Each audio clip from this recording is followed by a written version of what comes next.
Gordon Ramsay or somebody like that. Wolfgang Puck, going to one of their or Ken's in Akron, Ohio, where I'll get there. Ken's, Akron, Ohio, where we have, and you're at this fine dining establishment, and you order a pizza.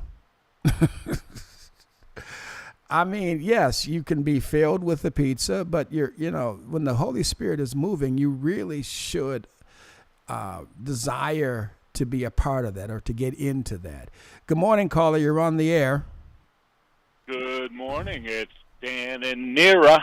It's Dan and Nira. Well, ladies and gentlemen, boys and girls, children of all ages, Sound Travels is pleased to present to some and introduce to others my only living twin, the one person who can say that we have two people of the same mind, my brother from another mother, Dan Vale, and the latest addition, the newest member of the family. I'm going to get this right this time because I've been practicing it all week. Chaplain Nira. Good morning. Dan, we need your volume up just a bit. Okay. And Nira's down just a little bit. Well, that means Nira needs to pull back away from the phone a little bit. Oh, that could be. That could be. Because she's coming in on your line, so there. Oh, that's right. Okay. Well, she's a very enthusiastic panelist. Yes, she is. Yes, she is. So I'm telling you, the fallout from these broadcasts have been quite interesting. Do tell. Well, there are people who are saying I'm spending too much time on something that is pretty well known, and pastoring women is not that difficult, and all you have to do is just pastor the people that God sends you, and don't worry about whether they're male or female, because they're essentially the same people, and you're making too big a deal out of the differences because the Holy Spirit said a woman. Said a woman. Well, I was going to say, have they ever met women?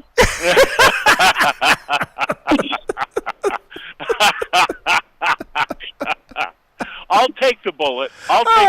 Hey, I said it. Oh my goodness. And my response is a smile. And I'm saying, well, you know what? Jesus had 12 apostles.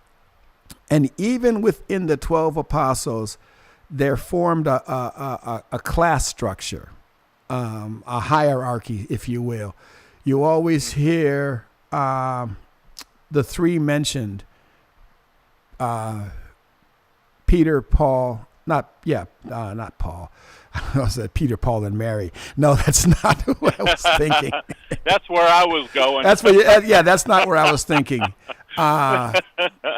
John, Peter, and who was the third one? Oh my goodness. James, thank you. Peter, John, James, thank you. As one level, and then there was a second level, and maybe even a third level. So within every organization, there are factions. Now, yes, that's not a bad thing if the factions all are operating with the good of the company in mind. Right. Yes. Now, Dan, you were over the road trucker, so you know that, and the boss knows that pretty much he didn't hire you because of how good you look. He hired you because you can handle a 55-foot rig now, I guess. 55-foot rig. 53, okay. 80,000 pounds, unless you have a special certificate that says you can handle 120,000 pounds. Two single carrier, or two carriers, or three carriers. I don't know in the States, do they allow three trailers?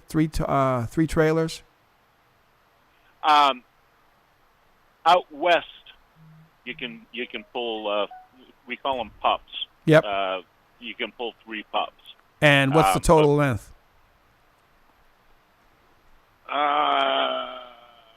Okay. Well. 70 something, Okay. 75. Yeah. So okay. And you can also pull two that equals, if you got two 53s, that's 106. And I think Yeah, I've seen that. Yeah, you see that on the Mass Turnpike. That's why you see those parking lots by the toll booths, because you can't leave the turnpike with them. Right. No, I get that, and I knew that Yeah. because I know stuff. So, Yeah. but the point being is that he hired you to do a particular job, and as long as you're doing that job, he doesn't really care what you look like, how you dress, your politics. That's not the point. Your point is, can you get the load from where it's supposed to be to where it needs to be, and not get us shut down in the process? Right. It's his only concern. But that's not the concern of a church. Correct. And because it's not the concern of a church, then you need to have you have to understand what a church is and what the concerns of the church are. So having women in the church is going to be different than having men in the church. And I tell people all the time, having children in the church. Now back in my day, the children were seen and not heard. That's not today's world. Nope. It just isn't. So we had one of the children was there this Sunday, and she was running around and doing stuff, and she's 1 or almost 2 years old or whatever. So she didn't want to sit still, so she was moving around, and they kept trying to corral her. And I said, just keep her safe. She's okay to wander. It doesn't bother me. I like having children in the church. Now, if there's 2 or 3 of them, then we put them upstairs in the kids' area. But there's just one. So she was, I was fine with it. Of course, her mother was concerned, and I said, yeah, just keep her safe. She doesn't, don't let her come up on the pulpit, and don't let her get hurt. That's all I care about. Yeah. And people were like, wow, they're not used to that. Well, no, you're not used to that. Because when we were growing up, we couldn't do that. That's right. So, but when we were growing up, it was the norm that there were 2 parents to raise children. And it is not the norm today. No. And because there were 2 parents, one person would be in charge for a period, then the other person would be in charge for a period. And if the kid was really freaked out by where he was, he would cling on to one and just stay there until, he felt comfortable. Mm-hmm. But if there's more than one kid, they will find a way to come together and play. It's what they do. Which always makes me concerned when you have more than one Christian in an area. How come we can't come together and pray? But that's a story for another time. Yeah. Nira, feel free to jump right in here. Oh, as a mom, I'm just sitting here thinking, man, if my child were running around, I would feel so uncomfortable. Not because it's not normal for them to do that, but because realistically, I don't know who else is around. And we would hope that church is a safe place, but you never know when you're going to have that one cranky individual who, does not appreciate that and is going to be rude and crush my child's spirit with a word. And that's a very good concern. And this is why from the pulpit, I said, and I've set the tone. I've said, listen, I don't mind a child roaming around in the church. To me, it shows life when there are children in the church. So it doesn't bother me. Absolutely, as there should be. And having said that, if you have a different opinion, then you're perfectly welcome to keep it to yourself. Okay? As I tell some people, listen, I don't mind if you pass judgment on me, but I'm not required to serve your sentence. So, Yep. And I think the critical part is whether with regard to kids running around the church, whatever, as long as it does not interfere or hamper with the purpose of the church and the function of the service, we're there to worship God. We're there to reach the lost. We're there to disciple the found. And children need to be a part of that, so that becomes their habit as well as the habits of their parents. Just as long as it's not a disturbance or a distraction. Right.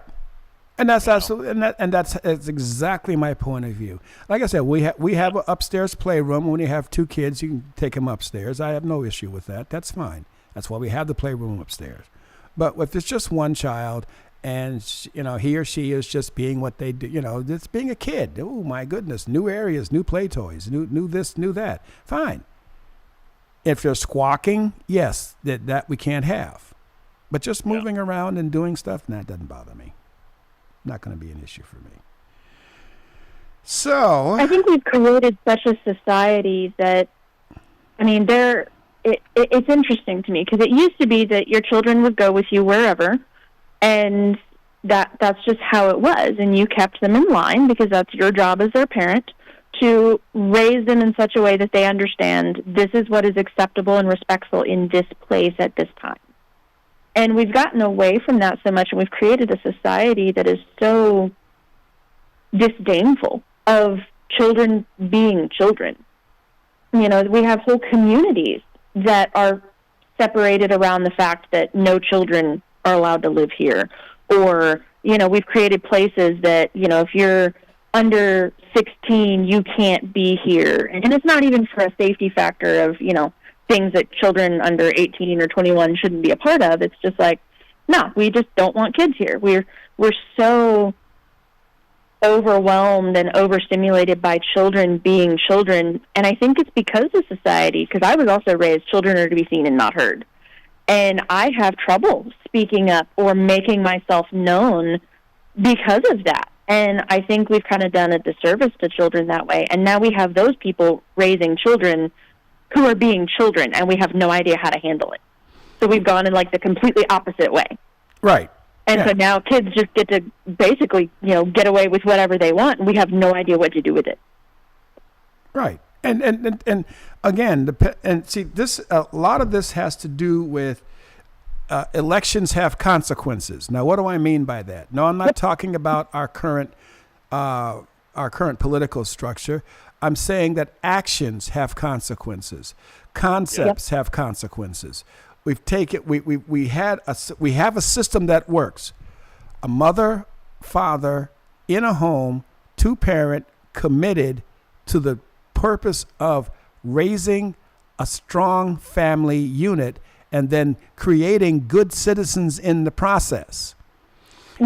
And the enemy has been able to completely corrupt that simple, basic model. Okay? Yes. A simple, basic model. Now and don't get me wrong. Please hear what I'm saying out there, people. I am not saying that a single parent can't raise a child. A single parent can't raise a good, functioning member of society, male or female. I'm not saying that because I know it to be true. It's certainly possible. What I'm saying is the ideal, the model that is set forth within the scripture is mother, father, two-parent, raising children. Yes. That's the ideal. Right. It's just like, for me, I was trying to explain this this past Sunday. My vehicle has 4 tires. All of them have to have air in them. When they have air in them, I can drive the vehicle at the prescribed speeds. But if I get a flat tire, can I still drive the vehicle? Yes. Can and have. I destroyed the tire, but when you get a flat in the tunnel, what can you do? You have to come, there's no place to change a tire in the tunnels in Boston, period. You just can't. Right. You can't do it. So you drive up out, and by the time you drive up out, the tire is completely shot. Whatever it was, it's done. Yep. So it happens, but it's not the ideal. We've all seen police chases where they lose one tire, two tires. One thing, one guy was riding on all four rims because he got spiked. And he was riding on all four rims at 50, 60 miles an hour. Yeah, and it's usually in Dallas or Little Rock. Yeah, y'all have issues out there. I wish I could. Yeah, I can't argue with you on that. Y'all definitely have issues out there. But it's like in Cleveland, man. We don't stop. We see red lights behind us. We didn't stop. Yeah. That to us, that was like the chase is on. Okay, you come get me. I know my job. Can you do yours? Yeah. Well, you know, the thing is back in the '60s, you know, the government tried to inject itself into the family unit, and that's never a good thing. Number one, you don't want the government raising your kids, because that's not going to be a good thing. Well, I'll say it even goes farther back than that, Dan, because I personally believe it was when women tried to take themselves out of the home that they felt as if it was okay to step in, because now the mother wasn't there to protect the child and raise the child. She was also working because she was trying to take over the role of a man. And we could say it even goes back farther than that, but realistically, I would say that even the model of a mother, a father, and children isn't even enough. You know, we were supposed to thrive within community, because if you look at it, let's go back to tribal cultures and, you know, the Middle Eastern cultures, you know, that Jesus was raised in. We look at all of those things. We look at entire family units, not just mother, father, or children. You've got grandparents and uncles and cousins and, you know, all living within a small area. And so, you know, if you needed to work the fields, because women were working and supporting. Yeah. Look at Proverbs 31. She was out with the merchants and doing things and all this stuff, right? I mean, she was a very busy woman. She was a working mom. I mean, if you want to be realistic here, and her husband was out at the city gate, so he was also working. Who was taking care of the kids? The rest of the family. Yeah. You look at a lot of, you know, let's say Chinese culture. You have the grandparents watching the children while the parents work, and you have entire family units supporting the growth of children with perspective and wisdom and outside knowledge and all of these things. And I would say it's not even enough just to have two parents raising a child, and let alone one. And again, you're not backing what Dan said. It absolutely can be done, but it shouldn't have to. It's like the law of unintended consequences. When we have one societal ill, such as you know, back in the day, a man could just get up one morning and say, you know what, my wife's looking a little raggy, I'm tired of these kids, and he could pack his suitcase and be gone, and that was the end of it. There was no such thing as child support. The woman was left to deal with the kids and those expenses in however way she had to. So that was, and that was a societal ill. That was wrong, obviously. So we tried to fix it by making things fair for a woman to come up and get paid the same as if a man was doing the job, because she's having to carry the load now. Well, okay, so now we have a society where the supply and demand of labor, the supply just doubled, because now it's not just men out there looking for work, it's men and women. So what's that do to the hourly wage? Goes down, because it's flooded the market. Now it requires both mom and dad to work to support a family. Now who's raising the kids? You know, and TV it goes on, and it's still the cycle just continues and continues. You know, TV is raising the kids, and barely hear you, Dan. I said TV is raising the kids. Yes. Yeah. Okay. PlayStation. The video Games. games. Yep. Try increase. Yeah, there we go. Try increasing the feed to that channel. There we go. Not just the gain, but the actual feed on the aux that feeds that channel. Okay. There we go. Oh, okay. You can hear me now? I can hear you now. La la la la. Sorry.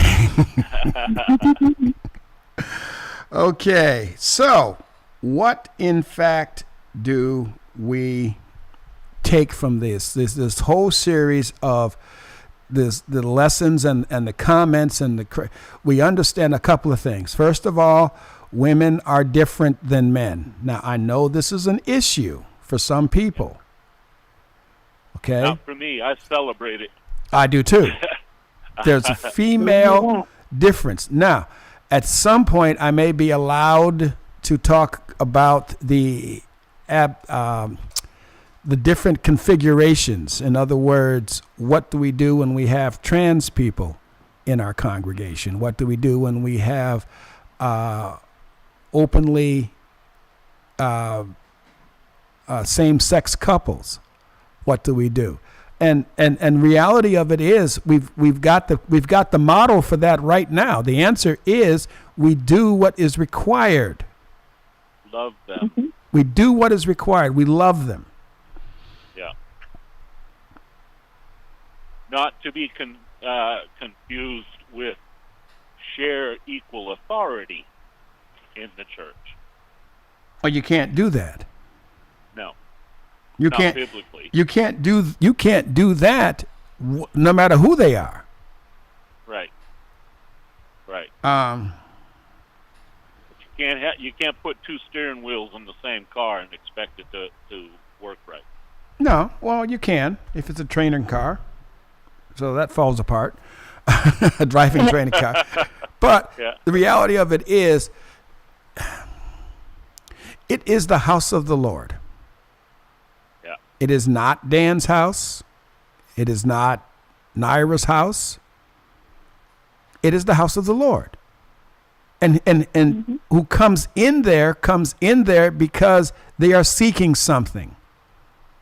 Or they're running from something. Or they're planning something. But nobody comes into the house of the Lord blindly. Everybody, I've come to realize that or understand that everybody that comes to church has a reason. Yep. So as pastors, what's our job? Yeah. Just jump right in, To be the anybody. hands and feet. Huh? It's very simple. To be the hands and feet of Jesus. Right. Yeah.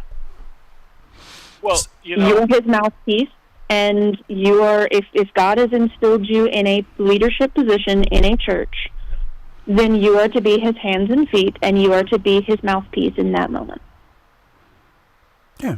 And Whatever he requires of you might be different, and that can be different Sunday to Sunday. It can be different moment to moment.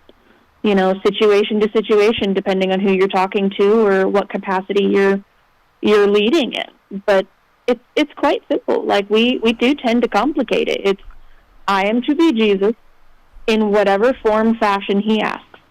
That's my only goal. and we have to look at the words Lord and God. What do they mean? They mean superior. Mm-hmm. The Lord is a superior. God is a supreme. That means, by very definition, when we say Lord, we are putting ourselves as bondservants to our Lord. We're his subordinates. Absolutely. And so for all the people, I mean, all of my friends who is listening, all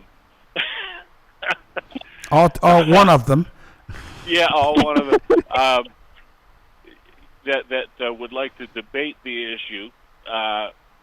The fact of the matter is we can we're all welcome to our opinions, but our truth has to be the biblical truth. Well, And well, let me biblical, let me help you with ahead. this. It's not that our truth has to be the biblical truth. Our truth has to line up with the biblical. In other words, see, one of the things, and I have to thank my dear friend, or a person who's becoming a friend, Stephanie.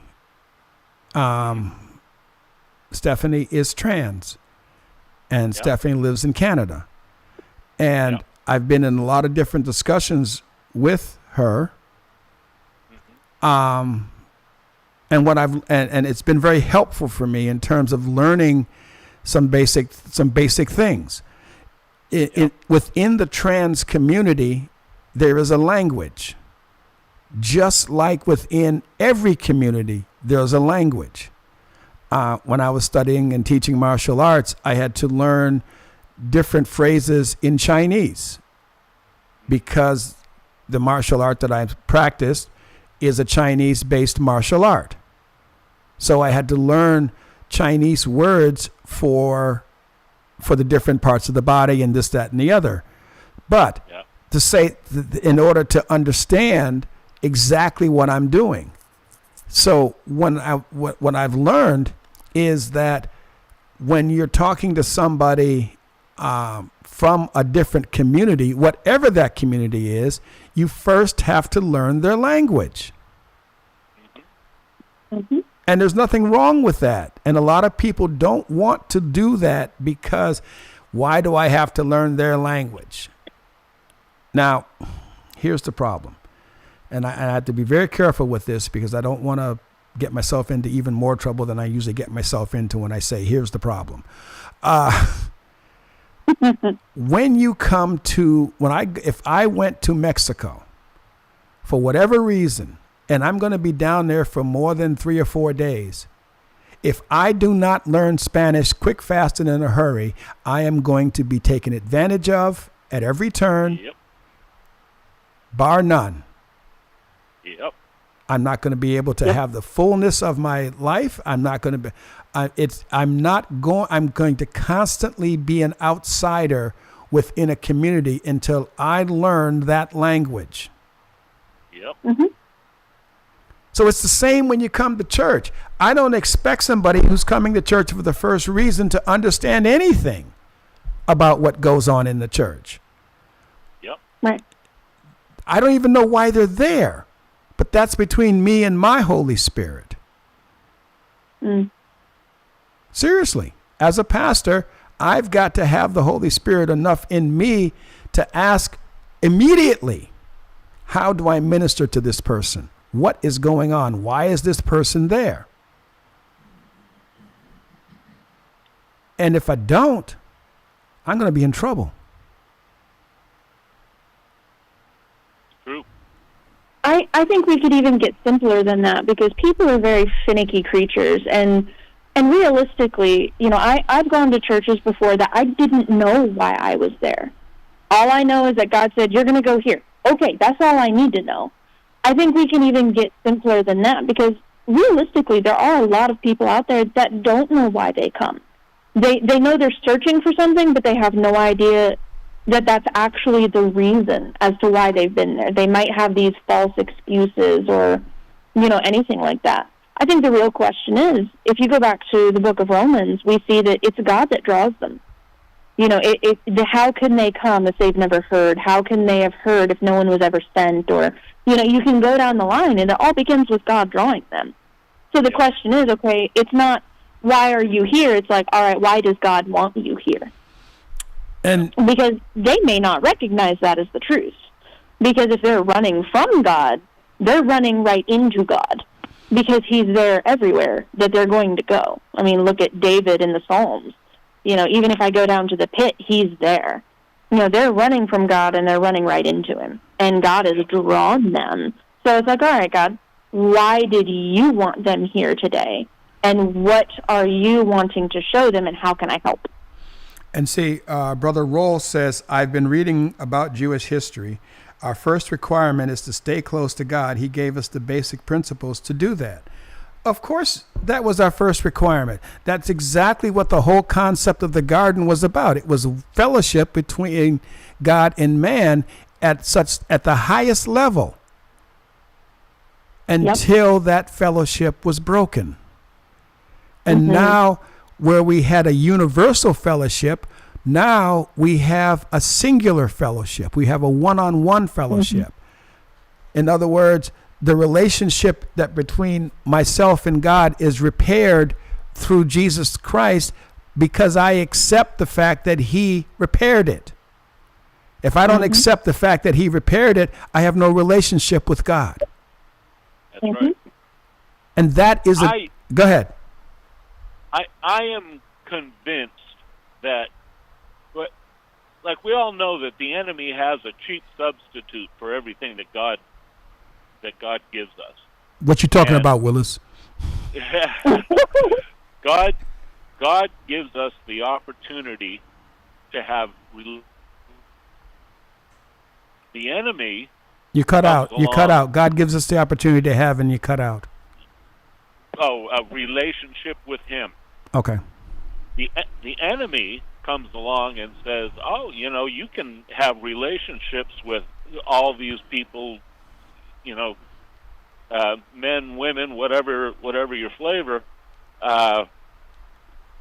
You can have intimacy that way." But I am convinced that our obsession culturally with that particular subject is just a distraction from our real craving of wanting that intimate relationship, Garden of Eden, Adam with God, every morning having coffee and crumpets and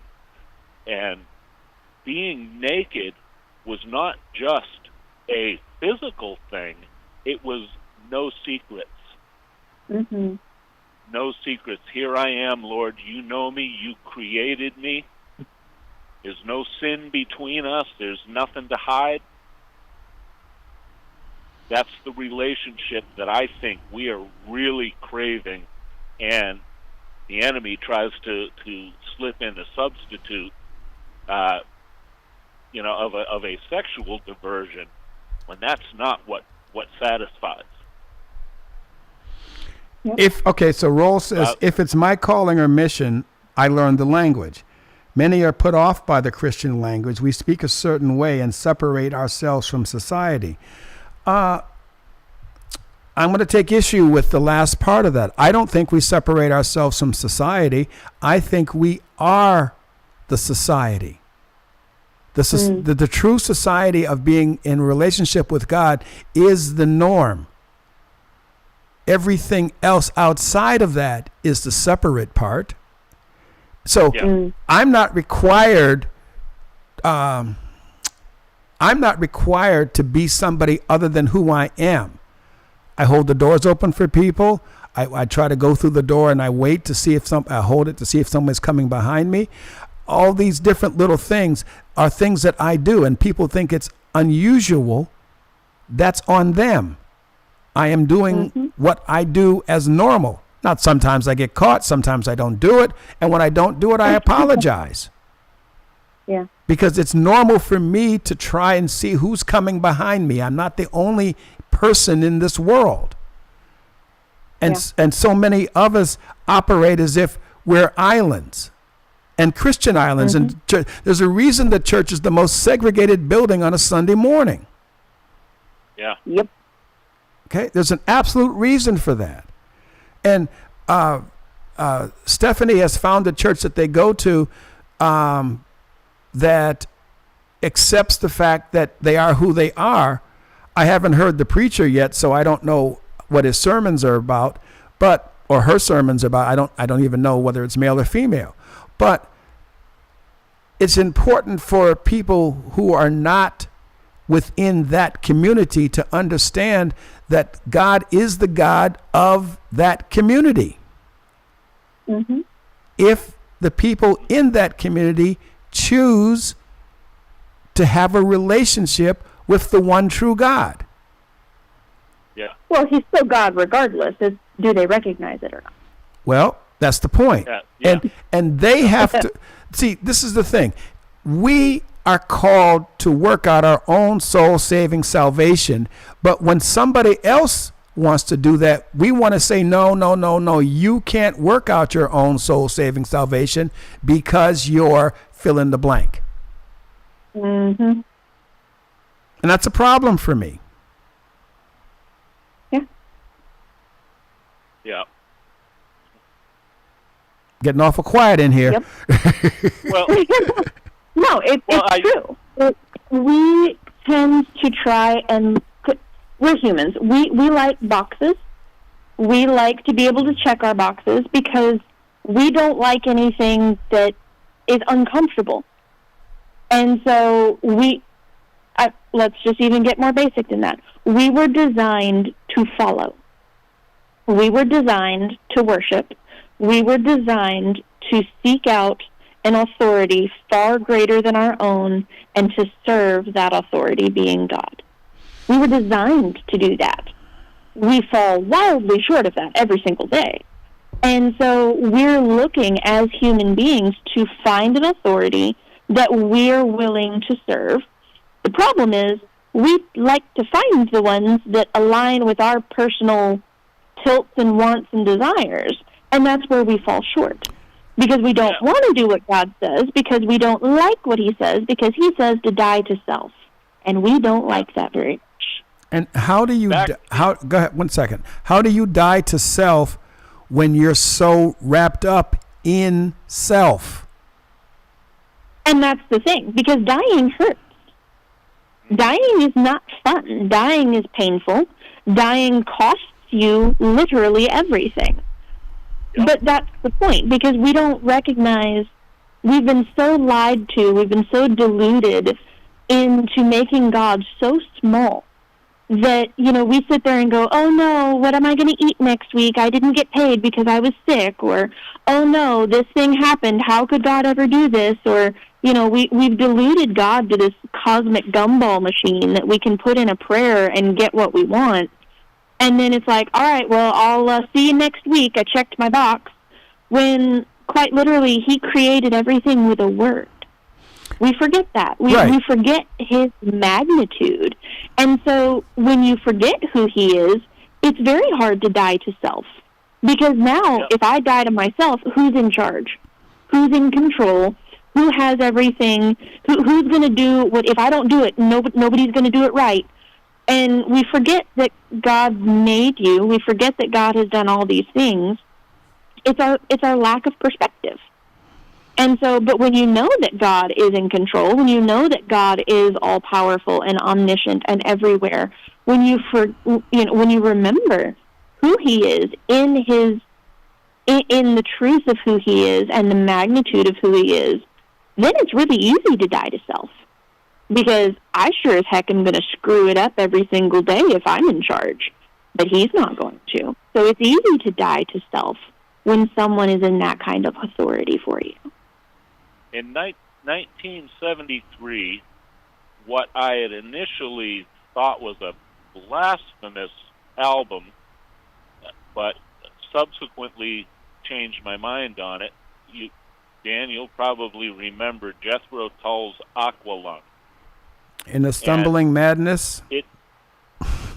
Yes, that, and there was a particular song called My God, and it was basically exactly what we're talking about, how we try to make God bend to our religion rather than us seeing him as the supreme God that he is, and instead of us bowing to him, we want him to bow to us. And that's what the whole album was about, and understandably so. An awful lot of Christians got all bent out of shape because they didn't want to hear that. But it's the same thing that happened. It's the same thing that happened with Lady Gaga's song "Born This Way." Guess what? She's right. You don't have to agree with She is absolutely right. We are born this way, whatever this way is. Yeah. This is why God says you must be born again. But that's the hope. And well, she's not going to deal with that in the song because that's not going to sell records. Exactly. Right. Okay? But the basic concept of what she said is absolutely correct. We are born this way, whatever this way is. But we have to be born again. Verily I say unto you, you must be born again. Why? Because when you were born the first time, you were born into sin. Yep. So whatever this way is sin. Mm-hmm. And unless you're born again, you are stuck in that sin. Now, I'm sure I just lost a whole bunch of people when I said that. Are you saying that my lifestyle is sin? I am saying that you are born in sin and shaken in iniquity. I was born in sin. I was shapen in iniquity. And that is the reality of it. Your sin is no For different. all have fallen short. Yeah, exactly. Your sin is no different than my sin. And I think people get that mixed up because if you look back at the original language, because I love doing that, sin just means to fall short. Like we look at sin as like this, oh, you've sinned, oh, you're this horrible, evil person. No, it just means to fall short. Yeah. It just means you didn't hit the target. It's an archery term. Yeah. You didn't hit the target. Yeah. How many of us missed the target the first time, or the third time, or the 57th time?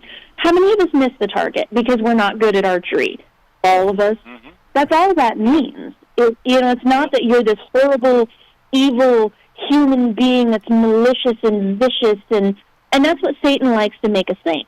Right. But we're not. You just fell short. Let me help you. And that's the key. Roll says, good example, thanks. Many add God to their lives rather than being transformed. You want to add, just what you said. I love the check box. The check box theory. I maintain that if I put a roster sheet up or a time card up where God would and approve your position because you come in Sunday morning and you punch the time clock, or you come in 12 noon when we have our service and you punch the time clock. Hi, God, I'm here. And you continue to do that, and God accepts that as faithfulness, and God accepts that as you have done your service. How many of us would even have our buddies come in and punch the clock for us? We couldn't even do that. I mean, let's look at it. There's so many things that we can come in and punch the clock for. I mean, look at most people's work. You come in, you punch the clock, you do what you're told to do, and then you punch out and you go home for the day. But God is relational. I mean, imagine a marriage where you come in once a week, punch the clock for, let's be even really, really generous here and say 4 or 5 hours a week. We're getting generous here. That's incredibly generous. 5 hours, you have one meal. And I mean, let's look at communion as a meal. How often do churches do it? Let's say you do it every single week. You have one meal with your spouse, and then you say, all right, I'll see you next week. And every now and then you might get a, hey, how are you? I need this by the end of the day text message, a.k.a. prayer. Let's be real generous, and you do that every single day. You have zero relationship with your spouse. Okay. That marriage will die so fast, yet we think that God is okay with that. Yeah, we have deluded ourselves. Ouch. I'm going to take your analogy and I'm going to take it right into Cleveland, because there are marriages where there is no physical no physical contact. That's the word. Yeah. Except by appointment. Yeah. Ooh. It's Tuesday.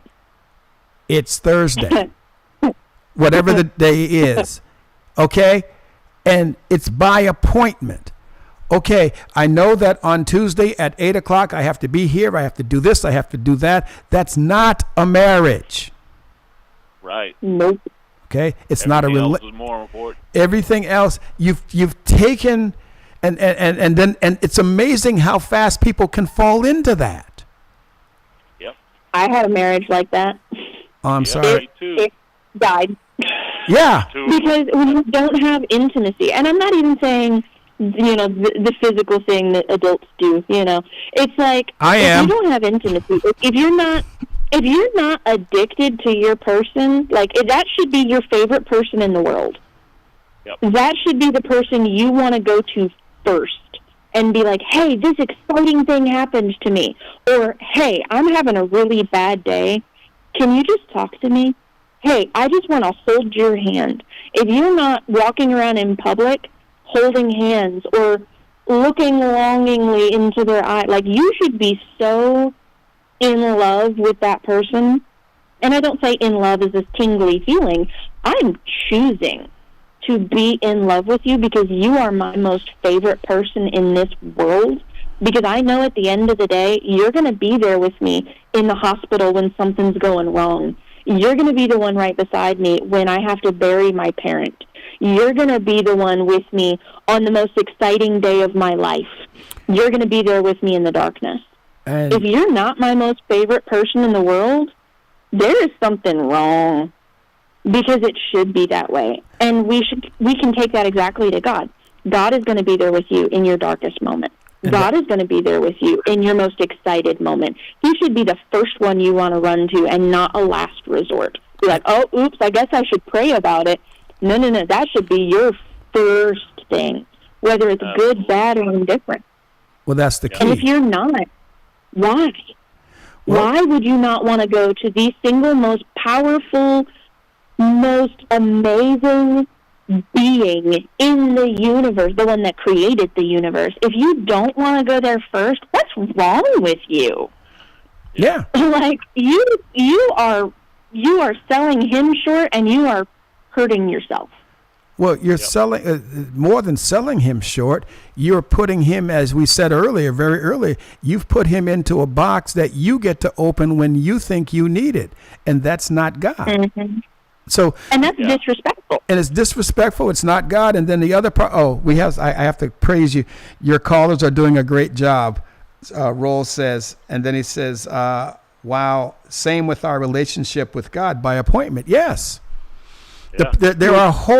There are whole religious structures that are based on Saturday, Sunday, Friday worship. They're based on a particular day of worship, and that becomes the key, not the result. I know the biker church meets on a Friday night. Why? It's not a religious requirement. It's a biker church. They want to be out riding on Saturday and Sunday, people. Hello? Yeah. Because they have... And I Go ahead. might piss some people off here. I grew up, and I was involved in the Messianic community for a while, and I have some family members that are very Messianic. And they believe that, church, Sabbath, their congregation meets on a Saturday, and they believe that is the way that God prescribed it. And I'm like, okay, I understand that, we can go back to Rome, and we can go back to other cultures and determine why Sunday was made the day that most evangelical Christians meet. We can have that argument till the day is over. Right, and it doesn't matter. It doesn't matter. You should be meeting with Jesus every day, and he is going to be happy whatever day you meet him, because you're coming to meet him with the right heart. I mean, if you could say that marriage date night is always going to be Thursdays, okay, I'm going to be happy to go on a date on a Tuesday. Yeah. That doesn't bother me at all that we had to change it this week, because I still get to go on a date with you. I'm not going to care that we changed the day or the time, because, no, I was excited that you wanted to meet with me. I got to pull us up because we're running out of time. Well, you're not going to care, because what's important is the relationship, not the location, not the time. And when the time becomes the issue, when you said you'd be home at 6. It's 6:01. Where were you? You don't love me. You don't care. See, legalism. there's a problem. And like you said, it goes deeper than the 601. The 601 is not the issue, because time is relative. And to God, God exists outside of time. And that's another thing we can talk about another time, but God exists outside of time. So it's all relative. So we're doing all this to ourselves. But listen, I think we kind of got away from the women this time. We kind of got onto a few, right. and it's fine, because I think the idea is to pastor people the way God would have you pastor people. How God pastors you, how Christ pastors you. That's how you pastor the women in your church. Mm-hmm. God, Christ, the Holy Spirit does not give me Dan's information. He gives Dan Naira's information.